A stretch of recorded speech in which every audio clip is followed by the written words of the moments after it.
আজকে মঙ্গলবার, আজকে দিনটা শুরু করছি দেখো লাঞ্চ থেকে। দুপুরে বানিয়েছিলাম আমি বেগুন পোড়া আর ভেজ ডাল। তো তারপরে এখন বাজছে 1:30, আর কিছু কাজ ছিল তাই আর ব্লগ করা হয়নি। তারপর সন্ধ্যেবেলা হঠাৎই ঠিক হলো যে আমরা একটুখানি চা খেতে যাবো। যেহেতু বাড়িতে চায়ের পাতা কম ছিল তাই জন্য ভাবলাম যে চলো চা খেয়ে আসি।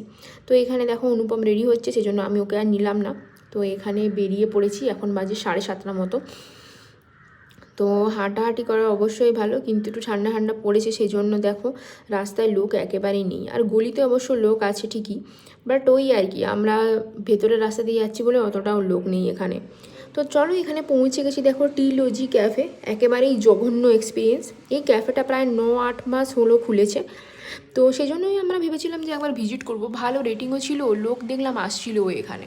কিন্তু গিয়ে একেবারেই খারাপ অভিজ্ঞতা হলো, যেটা আমরা একেবারেই এক্সপেক্ট করিনি। 1 কাপ চা নিল 20 টাকা, চাটা ওকে ওকে ছিল। আর ও অর্ডার করেছিল হট চকলেট।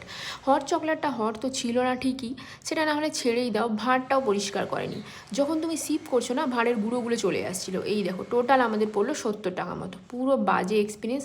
নেভার রেকমেন্ডেড এই টিলজি ক্যাফে ইন বিটিএম। তো চলো কি আর করা যাবে, ডিসঅ্যাপয়েন্ট হয়ে রাগারাগি করে দেখো ও বাড়ি চলে যাচ্ছে। রাগারাগিটা অবশ্য আমার সাথে হয়নি, রেগে গেল এই কারণেই, হট চকলেট যারা লাভার আছে তারা বুঝবে কতটা পেন হয়। বাই, দেখা হচ্ছে নেক্সট মিনিট ব্লগে।